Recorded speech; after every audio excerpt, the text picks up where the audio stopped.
Assalamualaikum everyone. Welcome back to Step and Medicos. In this video, we will discuss about diabetes mellitus. So let's start our topic. देखिए जो diabetes mellitus है इसको मैं किस तरह से आपको करवाऊंगा, तो इसको स्टेप वाइज लेकर चलूँगा। सबसे पहले जो है इसमें हम टाइप 1 करेंगे, ठीक है, टाइप 1 डायबिटीज़ mellitus। देन उसके बाद टाइप 2 करेंगे, okay, type 2 diabetes mellitus। Then उसके बाद जो मैं आपको करवाऊंगा इन दोनों का जो डिफरेंस है वो आपको बताऊंगा, ठीक है। और फिर इसके बाद जो है इनका डायग्नोज, ठीक है, डायग्नोज और डायग्नोस्टिक जो क्राइटेरिया है वो सारा मैं आपको कंप्लीट जो है इसकी जो है वो आपको डिटेल बताऊंगा, ठीक है। अब इसके बाद क्या, इसके बाद इनकी कॉम्प्लिकेशन है, अक्यूट और क्रोनिक कॉम्प्लिकेशन है। पहले हम करेंगे अक्यूट कॉम्प्लिकेशन, ठीक है।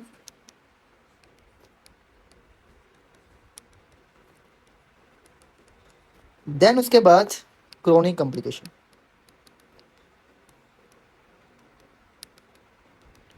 ठीक है। देन उसके बाद मैं आपको इसका ट्रीटमेंट बताऊंगा डायबिटीज़ का, ठीक है। और ट्रीटमेंट में आपको पहले मैं आपको इसकी फार्मा पढ़ाऊंगा, ठीक है। जो सारी ड्रग्स है जो इसमें यूज़ होती है मैं आपको वो बताऊंगा। देन उसके बाद मैं आपको जो जिसका ट्रीटमेंट जो इसका प्लान होता है वो मैं आपको बताऊंगा कि किस तरह से हमने ट्रीटमेंट प्लान इसका जो था वो हमने जो था वो करना होता है, ठीक है। तो ये आपने याद रखना है। हमने किस तरह से पढ़ेंगे, पहले डायबिटीज़ टाइप 1 फिर टाइप 2, डिफरेंस इनका करेंगे, डायग्नोज आपको बताऊंगा, ठीक है, इनका सारा डायग्नोस्टिक क्राइटेरिया जो भी है। फिर उसके बाद acute complication, chronic complication, then उसके बाद लास्ट में हम करेंगे इसका ट्रीटमेंट। तो इस तरह स्टेप बाय स्टेप जो है हम लेकर चलेंगे इसको, ठीक है। तो अभी हम स्टार्ट करते हैं टाइप 1 डायबिटीज़ से, ठीक है, टाइप 1 डायबिटीज़।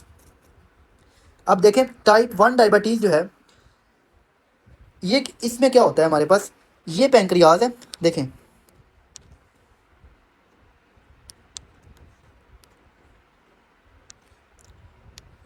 ठीक है।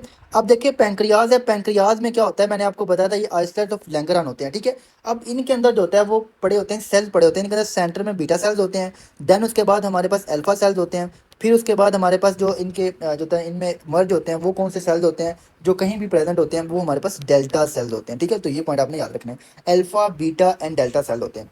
तो मैंने आपको बताया था कि जो बीटा सेल्स होते हैं ये क्या प्रोड्यूस करते हैं, इंसुलिन प्रोड्यूस करते हैं, ठीक है, इंसुलिन। जो अल्फा सेल्स होते हैं ये ग्लूकागोन को प्रोड्यूस करते हैं, ओके। और जो डेल्टा सेल्स होते हैं ये सोमैटोस्टैटिन को, ठीक है, सोमैटोस्टैटिन को। अब जो इंसुलिन होती है ये ग्लूकोज के लेवल को कम करती है। जो ग्लूकागोन होता है ये ग्लूकोज के लेवल को जो होता है वो इंक्रीज करवाता है, ठीक है। तो वो भी आपको बताऊंगा किस तरह करवाता है। और जो सोमैटोस्टैटिन होता है ये हमारे पास इनको इनहिबिट करता है, इंसुलिन ग्लूकागोन के रिलीज को।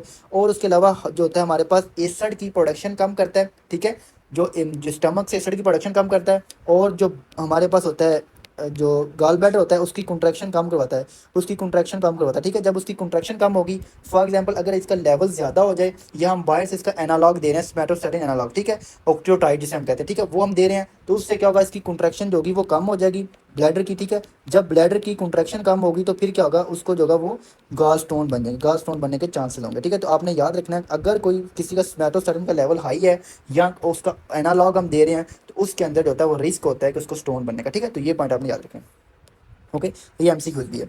तो ये था हमारे पास। अब देखें इसमें होता क्या है टाइप 1 के अंदर। अभी हम क्या पढ़े हैं, टाइप 1, टाइप 1 डायबिटीज़ mellitus। अब टाइप 1 डायबिटीज़ mellitus में क्या होता है कि ये जो हमारे पास होते हैं ना, ऑटोम्यून डिस्ट्रक्शन होती है, इसकी ऑटो एंटीबॉडीज़ बनती है। देखें ये आई सेल्स ऑफ लैंगरहान होते हैं ना, इसमें जो बीटा सेल्स होते हैं, बीटा सेल के पास एक हमारे पास होती है जो होता है ना एंजाइम होता है, ठीक है। बीटा सेल के पास क्या होता है, एक एंजाइम प्रेजेंट होता है, ठीक है। तो ये पॉइंट आपने याद रखना है। वो कौन सा एंजाइम होता है, तो वो आप देखें यहाँ पे जो है ये बीटा सेल्स हैं, फॉर एग्जांपल इनके पास एक एंजाइम होता है, उसे हम कहते हैं glutamic acid, glutamic acid D carboxylase, ठीक है। ये जो एंजाइम होता है इसके अगेंस्ट बन जाती है एंटीबॉडीज, इसके अगेंस्ट क्या बन जाता है, एंटीबॉडीज। ये एंजाइम है, इसके अगेंस्ट बन जाती है एंटीबॉडीज, ठीक है। जब ये एंटीजन एंटीबॉडी कम्प्लेक्स बनता है, देखें अब क्या होता है, glutamic acid D carboxylase enzyme होता है बीटा सेल के पास, उनके अगेंस्ट एंटीबॉडीज बन जाती हैं। जब उनके अगेंस्ट एंटीबॉडीज बनेगी तो फिर क्या होगा, फिर हमारे पास यहाँ से जो होंगे वो लिम्फोसाइट होंगे, उनकी इन्फिल्ट्रेशन होगी, लिम्फोसाइट की इन्फिल्ट्रेशन होगी। जब लिम्फोसाइट की इन्फिल्ट्रेशन होगी तो वो क्या करेंगे, वो जो बीटा सेल्स होंगे उनको बीटा सेल्स होंगे उनकी डिस्ट्रक्शन करवा देंगे, क्या करवा देंगे, डिस्ट्रक्शन ऑफ बीटा सेल्स, ठीक है। और इनकी डिस्ट्रक्शन करवा कौन रहा है, वो हमारे पास होते हैं लिम्फोसाइट्स, ठीक है, लिम्फोसाइट्स। तो ये इसका हमारे पास पैथोफिजियो होती है कि जो टाइप 1 डायबिटीज मेलाइटस होता है, इसमें क्या होता है, इसमें ऑटोइम्यून डिस्ट्रक्शन होती है बीटा सेल की। वो किस तरह से होती है, इसके पास एक एंजाइम होता है ग्लूटामिक एसिड डी कार्बोक्सिलेज, इसके अगेंस्ट एंटीबॉडीज बनती है। जब इनका कम्प्लेक्स बनता है तो हमारे पास लिम्फोसाइट की इन्फिल्ट्रेशन होती है। जब उनकी इन्फिल्ट्रेशन होती है तो वो डिस्ट्रक्शन करवा देते हैं किसको, बीटा सेल को। ठीक है, इस टर्म को हम क्या कहते हैं, जब इसके जो इन्फिल्ट्रेशन होती है लिम्फोसाइट की तो इसकी इन्फ्लेमेशन होती है पहले, तो इस टर्म को हम कहते हैं इंसोलाइटिस। इसमें क्या होता है, इंसोलाइटिस होता है, इंसोलाइटिस। तो ये पॉइंट आपने याद रखना है, इसके अंदर क्या होता है, इंसोलाइटिस। ठीक है, तो यहाँ पे आपने ये पॉइंट इसको याद रखना है, इंसोलाइटिस होता है। ओके, अब देखें, अब नेक्स्ट देखें हमारे पास।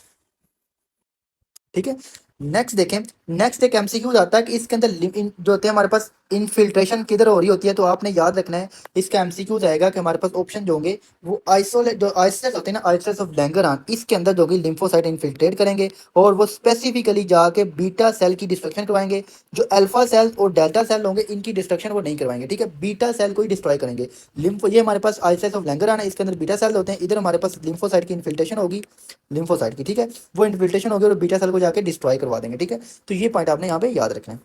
तो ये था इसका जो होता है पैथोफिजियो। तो अभी देखें, जब बीटा सेल की डिस्ट्रक्शन हो जाएगी तो फिर क्या होगा, देखें बीटा सेल की डिस्ट्रक्शन हो गई है, बीटा सेल डिस्ट्रॉय हो गए। ठीक है, जब ये डिस्ट्रॉय हो जाएंगे तो अब जो इंसुलिन होगा, इंसुलिन का लेवल जो होगा वो कम हो जाएगा। जब इंसुलिन का लेवल कम हो जाएगा तो फिर क्या होगा, अब इंसुलिन का फंक्शन क्या था, ये जो हमारे पास मसल और एडिपोज जो टिश्यू थे उनके ऊपर जाते थे, ये फॉर एग्जांपल मसल और एडिपोज टिश्यू थे, इनके ऊपर जाते थे। यहाँ इनके ऊपर रिसेप्टर होते हैं, क्या होते हैं, रिसेप्टर। तो यहाँ पे जाके एक्ट करते हैं, जब एक्ट करते हैं तो फिर क्या होता है, फिर सेल के अंदर होती है वो, यहाँ से हमारे पास ग्लूट 4 चैनल होते हैं। कौन से होते हैं, ग्लूट 4 चैनल होते हैं, वो यहाँ उसको पुट करवा देते हैं सेल की मेम्ब्रेन के ऊपर। जब सेल की मेम्ब्रेन के ऊपर ग्लूट 4 को पुट करवाते हैं, जब इंसुलिन एक्ट करता है तो फिर क्या होता है, फिर यहाँ से सेल के अंदर होते हैं ग्लूट 4 चैनल, उनको पुट करवाते हैं मेम्ब्रेन के ऊपर। जब मेम्ब्रेन के ऊपर पुट होते हैं तो फिर क्या होता है, फिर यहाँ से हमारे पास ग्लूकोज होती है वो इंटर होती है सेल के अंदर। ठीक है, तो ये तो नॉर्मल मैकेनिज्म है। जब इंसुलिन नहीं होगी तो फिर इंसुलिन नहीं होगी, यहाँ पे इंसुलिन आके एक्ट नहीं करेगी। जब एक्ट नहीं करेगी तो यहाँ ग्लूट 4 चैनल मेम्ब्रेन के ऊपर पुट नहीं होंगे। जब मेम्ब्रेन के ऊपर पुट नहीं होंगे तो फिर क्या होगा, फिर ग्लूकोज जो होगा वो सेल के अंदर नहीं आएगी। जब वो सेल के अंदर नहीं आएगी तो ग्लूकोज का जो लेवल होगा ब्लड के अंदर वो ज्यादा हो जाएगा, वो क्या हो जाएगा, वो ज्यादा हो जाएगा। ठीक है, तो इस तरह से क्या होता है, टाइप 1 डायबिटीज के अंदर हाइपरग्लाइसीमिया हो जाता है। ठीक है, तो ये पॉइंट आपने यहाँ पे याद रखना। ओके, अब ये तो था इसकी जो है पैथोफिजियो। अभी आप देखें, अब इसकी एसोसिएशन क्या होती है, तो देखें टाइप 1 डायबिटीज में अब इसकी एसोसिएशन क्या होती है। ठीक है, अब इसमें एसोसिएशन में आपने याद रखना है कि इसके अंदर जो होती है ना हमारे पास HLA, DR3 और HLA, DR4 के साथ एसोसिएशन होती है, DR4 के साथ। तो ये दो, ये एमसीक्यू है। ठीक है, इसकी एसोसिएशन जो है वो किसके साथ होती है, HLA, DR3 और HLA, DR4 के साथ। ओके, तो यहाँ पे आपने ये पॉइंट आपने याद रखना है। ठीक है, अब देखें, जब इसके अंदर क्या होगा, ब्लड के अंदर जो होगी वो इंसुलिन नहीं होगी, इंसुलिन का लेवल कम होगा। तो इसके अंदर क्या होता है, इंसुलिन का लेवल कम होगा, इंसुलिन का लेवल कम होगा, इंसुलिन का लेवल कम होगा, जिसकी वजह से ब्लड के अंदर ग्लूकोज का लेवल जो होगा वो ज्यादा हो जाएगा। जब ब्लड के अंदर ग्लूकोज का लेवल ज्यादा होगा तो अब क्या होगा, अब ग्लूकोज क्या करती थी, ग्लूकोज सेल में जाती थी। ये फॉर एग्जाम्पल हमारे पास एक सेल है, तो सेल में ग्लूकोज जाती थी और ग्लूकोज से जाकर क्या बनता था, एनर्जी बनती थी, एनर्जी बनती थी और यूज करते थे सेल। अब जब सेल के अंदर ग्लूकोज नहीं होगी तो उसको जो होगा वो एनर्जी नहीं बनेगी। जब एनर्जी नहीं बनेगी तो वो क्या होगा, उसको जो होगा वो उसको जो होगा वो ज़्यादा खाएगा। जब क्योंकि उसकी बॉडी में एनर्जी नहीं होगी और वो उसको कंपनसेशन को पूरा करने के लिए वो ज़्यादा खाएगा, तो उसको क्या होगा, उसके अब सिम्टम्स क्या होंगे उसके, तो उसको पोलीडिप्सिया होगा, पोलीडिप्सिया। ठीक है, सॉरी पोलीफेजिया। जब भूख ज़्यादा लगती है उसे हम कहते हैं पोलीफेजिया, पोलीफेजिया होगा। ठीक है, अब उसको क्या होगा, पोलीफेजिया। अब देखें, जब ग्लूकोज का लेवल जब इसके अंदर ज्यादा होता है ब्लड के अंदर तो फिर क्या होता है, यहाँ से देखें ये हमारे पास है नेफ्रॉन। ठीक है, ये पॉइंट आपने समझना, ये नेफ्रॉन है। अब क्या होता है, यहाँ से होते हैं ये हमारे पास प्रिंसिपल सेल्स होते हैं यहाँ से। ठीक है, ये हमारे पास जो एपिथेलियल सेल लगे होते हैं, ठीक है, नेफ्रॉन के जो सेल लगे होते हैं। अब क्या होता है, यहाँ पे जो होते हैं इनके ट्रांसपोर्टर होते हैं, सोडियम ग्लूकोज को ट्रांसपोर्टर। ठीक है, यहाँ पे क्या होता है, सोडियम ग्लूकोज को ट्रांसपोर्टर होते हैं। तो इस तरह से जो होता है ये इसको ग्लूकोज की रीअब्जॉर्प्शन करवाते हैं, ग्लूकोज की क्या करवाते हैं, रीअब्जॉर्प्शन।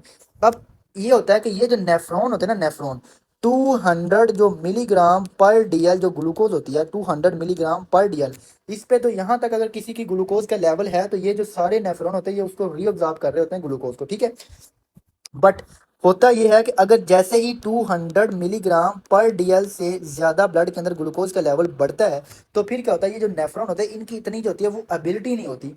ये क्या करते हैं, कुछ नेफ्रॉन जो होते हैं वो, कुछ नेफ्रॉन होते हैं वो अभी तक वो जो होते हैं वो रीअब्जॉर्ब कर रहे होते हैं, कुछ नेफ्रॉन होते हैं वो सैचुरेटेड हो जाते हैं, ठीक है, सैचुरेटेड, इसे हम कहते हैं सैचुरेटेड। जब वो सैचुरेटेड हो जाते हैं तो अब क्या होगा, अब यहाँ से वो ग्लूकोज लग गई है, यहाँ से ग्लूकोज, अब वो उसको रीअब्जॉर्ब नहीं करेंगे, जब उसको रीअब्जॉर्ब नहीं करेंगे तो ग्लूकोज क्या होगी, वो यूरिन के अंदर आना स्टार्ट हो जाएगी, ग्लूकोज क्या होगी, यूरिन के अंदर आना स्टार्ट हो जाएगी, ठीक है। कुछ 210 पे हो जाएंगे, कुछ 250 पे हो जाएंगे, कुछ 300 पे नेफ्रॉन जो होंगे वो सैचुरेटेड हो जाएंगे, फुली सैचुरेटेड, ठीक है। जो हमारे पास, हमें पता है मिलियंस ऑफ हमारे पास होते हैं नेफ्रॉन है, ठीक है। कुछ हमारे पास 375, तो ऑलमोस्ट सारे नेफ्रॉन होते हैं जो दोनों किडनी के जो नेफ्रॉन्स होते हैं वो 375 पे जाके सारे नेफ्रॉन वो सैचुरेटेड हो जाते हैं। अब जब भी इससे लेवल जब जैसे ही ज़्यादा होगा तो अब कोई भी नेफ्रॉन जो होगा वो अवेलेबल नहीं होगा कि वो ग्लूकोज की रीअब्जॉर्प्शन करवाएगा, तो भाई ग्लूकोज की जो है वो रीअब्जॉर्प्शन करवाए, ठीक है। तो ग्लूकोज की रीअब्जॉर्प्शन नहीं होगी, अब सारा ग्लूकोज जो होगा वो यूरिन में आएगा, यूरिन में आएगा, ठीक है। तो अब जब भी आपने ये पॉइंट याद रखना, किसी का ग्लूकोज का लेवल 200 से ज़्यादा हो तो आपने ये आपके माइंड में ये आना चाहिए कि उसका जो यूरिन में ग्लूकोज आना स्टार्ट हो जाता है, ठीक है। तो ये अपने पॉइंट याद रखना, उसको ग्लाइकोसूरिया होता है, ओके। अब जब भी 73-75 होगा, इससे ज़्यादा होगा, तो उसका जो कोई भी उसका ग्लूकोज है उसकी रीअब्जॉर्प्शन नहीं होगी और सारा उसका ग्लूकोज होगा वो यूरिन में आना स्टार्ट हो जाएगा, क्योंकि सारे जो नेफ्रॉन होते हैं वो सैचुरेटेड हो जाते हैं, ठीक है। तो ये पॉइंट आपने याद रखना है, ओके। अब होता क्या है कि जब ग्लूकोज यूरिन में आएगा, जैसे हम कहते हैं ग्लाइकोसूरिया, ठीक है। जो ग्लूकोज होता है ना, यहाँ पे देखें ग्लूकोज अब यूरिन में आ रहा है, तो ये हमारे पास ग्लूकोज ये बेसिकली क्या एज अ काम करता है एज अ ओस्मोटिक डायूरेटिक के तौर पे, ठीक है, ओस्मोटिक डायूरेटिक, डायूरेटिक के तौर पे काम करता है। जब यहाँ से ग्लूकोज आ रहा है तो देखें अब ये सोडियम को भी साथ रीअब्जॉर्ब करवा रहा था, तो सोडियम भी अब रीअब्जॉर्ब नहीं होगा, जब यहाँ से ये सारे सैचुरेटेड हो जाएंगे नेफ्रॉन तो सोडियम रीअब्जॉर्ब नहीं होगा, तो सोडियम भी रीअब्जॉर्ब नहीं होगा, तो सोडियम भी इसके साथ आएगा, ठीक है।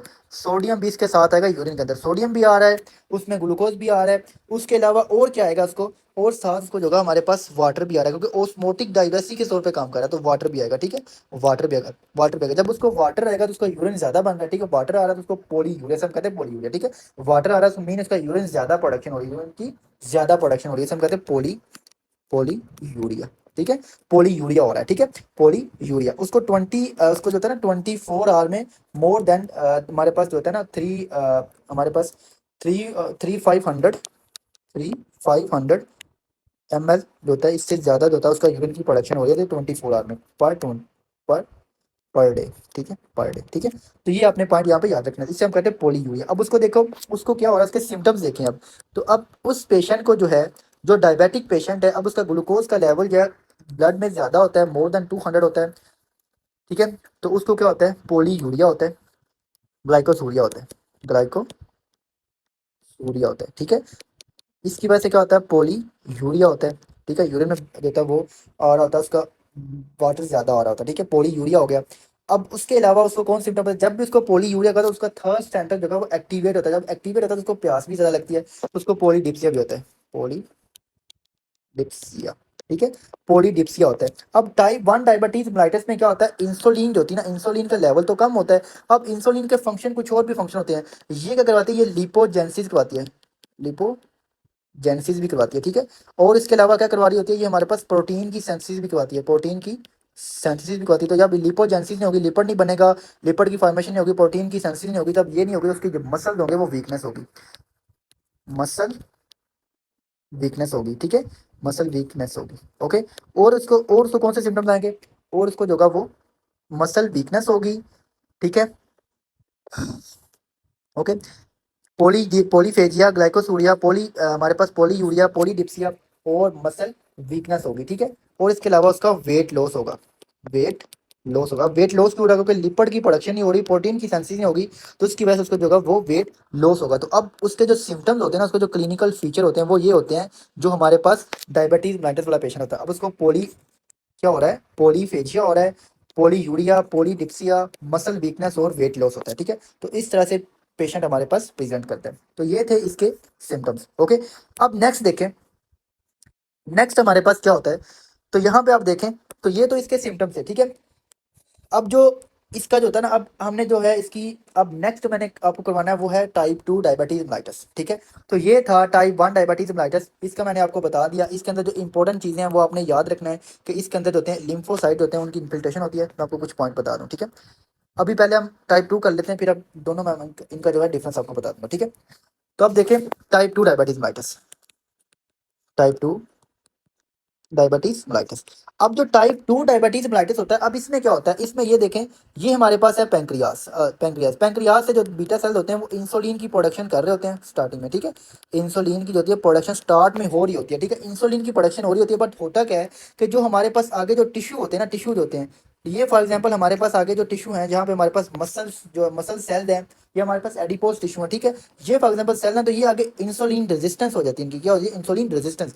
यहाँ पे आके इंसुलिन ने एक्ट करना था, तो यहाँ पे आके इंसुलिन एक्ट नहीं करती, इंसुलिन की रेजिस्टेंस हो जाती है। जब इंसुलिन की रेजिस्टेंस होगी तो फिर क्या होगा, अब यहाँ पे इन रिसेप्टर पे इंसुलिन एक्ट नहीं करेगी। जब एक्ट नहीं करेगी तो जो GLUT4 इधर रिसेप्टर थे, वो सेल के अंदर पड़े हुए थे, उन्होंने मेम्ब्रेन के ऊपर जाके पुट होना था, ठीक है। और जब वो पुट होते थे, जिसकी वजह से क्या होता है, हमारे पास ग्लूकोज होती है वो सेल के अंदर आती है, ठीक है। तो जब ये इंसुलिन आके एक्ट नहीं करेगी, इंसुलिन नहीं लगेगी, तो GLUT4 जो होंगे वो मेम्ब्रेन के ऊपर जाके लगेंगे नहीं, जब वो अटैच नहीं होंगे तो फिर क्या होगा, फिर हमारे पास जो होगा ग्लूकोज जो होगा वो सेल के अंदर उसकी रीअब्जॉर्प्शन नहीं होगी, सेल के अंदर अब्जॉर्प्शन नहीं होगी। जब सेल के अंदर नहीं आएगी तो वो जो ब्लड के अंदर उसका लेवल है वो इंक्रीज कर देगा, ठीक है। तो जो हमारे पास टाइप 2 डायबिटीज मेलाइटिस होता है, इसके अंदर क्या होता है, इसके अंदर आप देखेंगे इसके अंदर जो इंसुलिन रेजिस्टेंस होती है, क्या होती है, इंसुलिन रेजिस्टेंस होती है, जहाँ पे टिश्यू पे जाके एक्ट करती है, वहां पे जाके इंसुलिन जो रिसेप्टर्स होते हैं वो रेजिस्ट कर देते हैं, ठीक है। तो जिसकी वजह से इंसुलिन उनके ऊपर जाके एक्ट नहीं करती, ठीक है। इसके अंदर ये प्रॉब्लम होती है।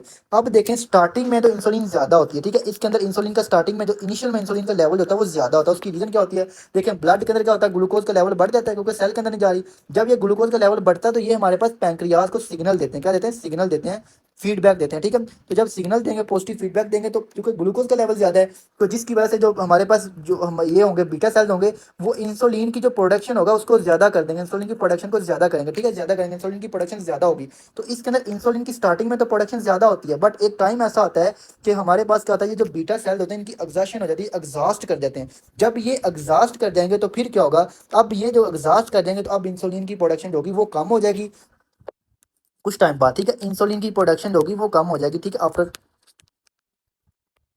ठीक है, नहीं, ठीक है।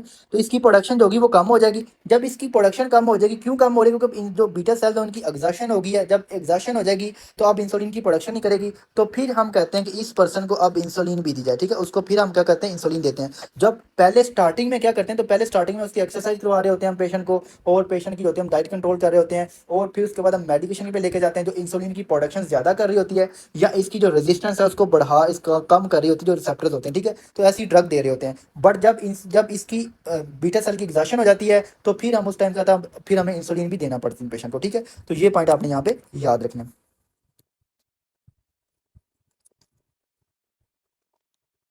ओके, तो ये है हमारे पास टाइप 1 डायबिटीज। और टाइप 1 डायबिटीज हम आफ्टर आफ्टर 30 ईयर पे होती है हमारे पास मोस्टली जो होती है टाइप 1 डायबिटीज, ठीक है। अब इसके अंदर क्या होता है, 30 ईयर में होती है। अब जब भी हमारे पास ये देखें पैंक्रियाज है, तो पैंक्रियाज की जो बीटा सेल है जब इनकी एग्जॉशन हो जाएगी तो फिर क्या होगा, जब इसकी एग्जॉशन होगी तो फिर इसके अंदर अमाइलाइड जो होंगे ना, अमाइलाइड अमाइलाइड जो हमारे पास जो मिस फोल्डेड प्रोटीन होती है अमाइलाइड, ठीक है, अमाइलाइड जो होंगे वो डिपोजिट करेंगे। वो इसका ये MCQ है कि अमाइलाइड इसके अंदर डिपोजिट होते हैं, आइसलेट्स होते हैं ना ये हमारे पास, इनके अंदर क्या होता है, अमाइलाइड होते हैं, उनकी डिपोजिट किए होते हैं, वो डिपोजिट किए होते हैं, ठीक है। तो ये पॉइंट आपने याद रखना है, जब बीटा सेल की एग्जॉशन हो जाएगी तो फिर आइसलेट्स ऑफ लैंगरहान के अंदर अमाइलाइड जो होंगे वो डिपोजिट हो जाएंगे, ठीक है। तो ये भी पॉइंट आपने यहाँ पे याद रखना है, ठीक है। तो ये था हमारे पास टाइप 2 डायबिटीज मेलाइटिस। अब जो इनके जो सिम्टम्स है दोनों के सेम है, तो सिम्टम आप देखें मैंने आपको पहले भी बता दिया है। तो सिम्टम्स होते हैं इसके अंदर, पहले पोली यूरिया होता है, पोली डिप्सिया होता है, ठीक है। उसके बाद पोलीफेजिया होता है, ठीक है। पोली यूरिया, पोली डिप्सिया, पोलीफेजिया होता है। मसल वीकनेस होती है, वीकनेस होती है। अब जो ये पेशेंट होता है ना, इस पेशेंट को डायबिटीज होती है मोस्टली, ये जो पेशेंट होते हैं ओबीज होते हैं। अब इसकी रीजन क्या होती है, तो जो भी ओबीज पेशेंट होते हैं ना, ओबीज, ठीक है, ओबीज पेशेंट में क्या होता है, इनके अंदर जो हमारे पास जो सेल्स होते हैं उनके ऊपर इंसुलिन जो रिसेप्टर्स होते हैं, इंसुलिन जो होते हैं उसकी रेजिस्टेंस होती है वो ज्यादा होती है, इंसुलिन जो रेजिस्टेंस होती है वो ज्यादा हो जाती है, ठीक है। इंसुलिन की रेजिस्टेंस, इंसुलिन के जो रिसेप्टर्स होते हैं वो या तो कम हो जाते हैं, रेजिस्टेंस जो होती है वो बढ़ जाती है, इंसुलिन के रिसेप्टर भी कम हो जाते हैं, ठीक है, ओबीज पर्सन के अंदर। तो जिसकी वजह से क्या होता है, जब इंसुलिन की रेजिस्टेंस होगी, रिसेप्टर कम हो जाएंगे, तो अब क्या होगा, ग्लूकोज होगा वो सेल के अंदर नहीं जाएगा और ब्लड के अंदर ग्लूकोज का लेवल जो होगा वो ज्यादा हो जाता है, ठीक है। तो ये भी पॉइंट आपने याद रखना है। तो ये जो पेशेंट पहले हमारे पास स्टार्टिंग में जो आते हैं जो ओबीज पेशेंट होते हैं, देन उसके बाद जब इनको जो होता है वो इंसुलिन की, जब इनको इंसुलिन की प्रोडक्शन कम हो जाती है, वो कम होगी, इंसुलिन इंसुलिन, ठीक है, और इसकी जो रेजिस्टेंस बढ़ जाएगी तो फिर उसके बाद उनका वेट जो होगा वो बाद में लूज भी कर जाता है, ठीक है। तो ये पॉइंट आपने यहाँ पे याद रखना है, ओके। तो ये होता है polyuria, polydipsia, polyphagia, muscle weakness वगैरह होती है इनके, ये सारे इनके सिम्टम्स है, ठीक है। अभी आप देखें इनका डिफरेंस देखें, दोनों का डिफरेंस अभी करते हैं, देन उसके बाद मैं आपको इसका जो डायग्नोज बताऊंगा, ठीक है। तो अभी देखें टाइप 1 डायबिटीज मेलाइटिस होती है, इसमें क्या होता है ऑटोम्यून डिस्ट्रक्शन होती है, इसमें क्या होता है ऑटोम्यून डिस्ट्रक्शन होती है, टी सेल मीडिएटेड डिस्ट्रक्शन होती है बीटा सेल की। बट इसके अंदर जो इंसुलिन की रेजिस्टेंस ज़्यादा होती है, जो रिसेप्टर्स होते हैं उनके ऊपर जो होती है वो इंसुलिन आके एक्ट नहीं करती, इंसुलिन की रेजिस्टेंस ज़्यादा होती है, ठीक है। अब देखें फिर उसके बाद देखें जो इंसुलिन नेसेसरी ट्रीटमेंट के अंदर इंसुलिन किस में ज़रूरी होती है, तो जो टाइप 1 डायबिटीज़ होती है इसमें हमें ऑलवेज हमने इंसुलिन देनी होती है, इसमें जो इसका ट्रीटमेंट क्या होता है इंसुलिन देते हैं, क्यों, क्योंकि इसके अंदर इंसुलिन की प्रोडक्शन नहीं हो रही होती। बट जो टाइप 2 होती है पहले स्टार्टिंग में तो हम इंसुलिन की जरूरत नहीं पड़ती, जब बीटा सेल एग्जॉशन हो जाती है और उसके बाद हमें जो है इंसुलिन इसको देनी पड़ती है समटाइम, ठीक है। तो ये अपने पॉइंट याद रखना है। अब जो एज होती है इनकी मोस्टली ये हमारे पास होते हैं बिफोर 30 ईयर पे जो टाइप 1 डायबिटीज होती है, बट जो टाइप 2 डायबिटीज होती है ये 30 के बाद या 40 के बाद इनकी जो होती है वो टाइप 2 डायबिटीज होती है इनको, ठीक है। उसके बाद एसोसिएशन क्या है ओबीसिटी के साथ होता है, मैंने आपको बताया था ओबीसिटी में क्या होता है इंसुलिन की रेजिस्टेंस होती है वो ज्यादा हो जाती है, तो वो एसोसिएशन किसके साथ है, वो टाइप 2 के साथ है, टाइप 1 के साथ ओबीसिटी की कोई भी एसोसिएशन नहीं है। टाइप 1 वाले जो पेशेंट होते हैं मोस्टली वो लीन पेशेंट होते हैं, ठीक है। तो ये पॉइंट आपने याद रखना है। अब इसकी जेनेटिक प्रीडिस्पोजिशन क्या है, तो रिलेटिवली वीक है, इसके अंदर हमारे पास जो होती है ना फैमिली हिस्ट्री वो बहुत ज्यादा इसमें मैटर करती है, तो इसमें रिलेटिव स्ट्रॉन्ग होती है, ठीक है, जो जेनेटिक प्रीडिस्पोजिशन होती है। अब इसकी एग्जांपल क्या है, तो देखें दो फॉर एग्जांपल हमारे पास ट्विन है, ठीक है, आइडेंटिकल ट्विन है, आइडेंटिकल ट्विन है, ठीक है, आइडेंटिकल ट्विन है, ठीक है, आइडेंटिकल ट्विन है। तो अगर तो टाइप 1 डायबिटीज वाले अगर किसी एक को डायबिटीज है, टाइप 1 में एक को डायबिटीज है, एक पर्सन को डायबिटीज है, तो दूसरे को भी डायबिटीज होने के चांसेस होते हैं वो ज्यादा होते हैं, वो इन दोनों में 90% रिस्क है, 90%। अगर एक को है तो दूसरे को रिस्क देखो वो 90% है कि उसको भी डायबिटीज होगी। बट जो टाइप 1 होता है उसके अंदर कितना रिस्क होता है हमारे पास, अगर एक ट्विन को है तो दूसरे ट्विन को जो होने के रिस्क है वो 50% होता है। तो ये आपने पॉइंट याद रखना, जेनेटिक प्रीडिस्पोजिशन है वो किसके अंदर ज्यादा है, वो टाइप 2 के अंदर ज्यादा है, ओके। अब देखें एसोसिएशन जो होती है हमारे पास HL जो HLA सिस्टम है वो टाइप 1 के HLA DR3 और DR4 है, ठीक है। तो अब इसका निमोनिक देखें 4 को -4 -3 तो ये 1 आता है, तो टाइप 1 डायबिटीज में HLA DR3 और DR4 के साथ एसोसिएशन होती है, ठीक है, और टाइप 2 के अंदर कोई भी एसोसिएशन नहीं होती। अब देखें ग्लूकोज इनटॉलरेंस इससे क्या हमारा सीवियर होता है, इसके अंदर माइल्ड टू मॉडरेट होता है, ठीक है, माइल्ड टू मॉडरेट होता है। अब देखें ग्लूकोज इनटॉलरेंस क्या होता है, इसके अंदर जो होती है इंसुलिन जो होती है थोड़ी बहुत अमाउंट में होती है, किसके अंदर इंसुलिन होती है, वो टाइप 2 डायबिटीज के अंदर होती है, तो जिसकी वजह से क्या होता है ग्लूकोज होती है वो सेल के अंदर चली जाती है, बट इसके अंदर जो होती है वो ग्लूकोज होती है वो सीवियरली इंटॉलरेंस होती है वो सेल के अंदर जाती नहीं है, क्यों, उसकी रीजन ये है कि उसके अंदर जो होती है वो इंसुलिन प्रेजेंट ही नहीं होती, जिसकी वजह से सेल के अंदर इंसुलिन जो होती है वो बिल्कुल जो सेल के अंदर नहीं जा रही होती, उसकी उसे हम कहते हैं ग्लूकोज इंटॉलरेंस। उसकी रीजन क्या होती है, क्योंकि टाइप 1 के अंदर जो इंसुलिन है वो डेफिशिएंट होती है, वो एब्सेंट होती है, बट टाइप 2 के अंदर इंसुलिन जो होती है वो प्रेजेंट होती है, इसकी वजह से माइल्ड टू मॉडरेट इनके अंदर इंटॉलरेंस होती है, ठीक है।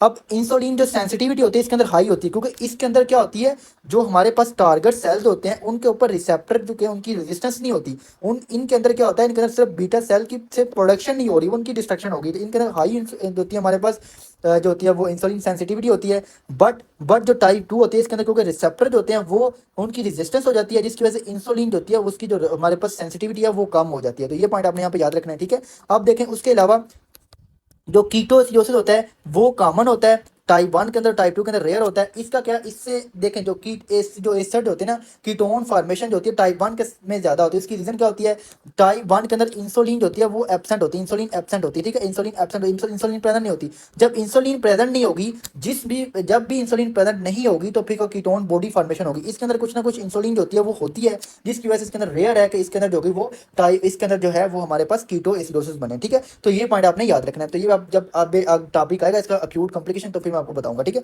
अब देखें बीटा सेल नंबर इसके अंदर कम हो जाता है क्योंकि डिस्ट्रक्शन हो जाती है, इसके अंदर पहले ज्यादा हो, पहले वेरिएबल पहले नॉर्मल होते हैं, देन उसके बाद क्या होता है उनकी डिस्ट्रक्शन जब हो जाती है तो फिर उनके अंदर जो है अमाइलाइड होती है वो डिपॉजिट हो जाती है के अंदर, ठीक है।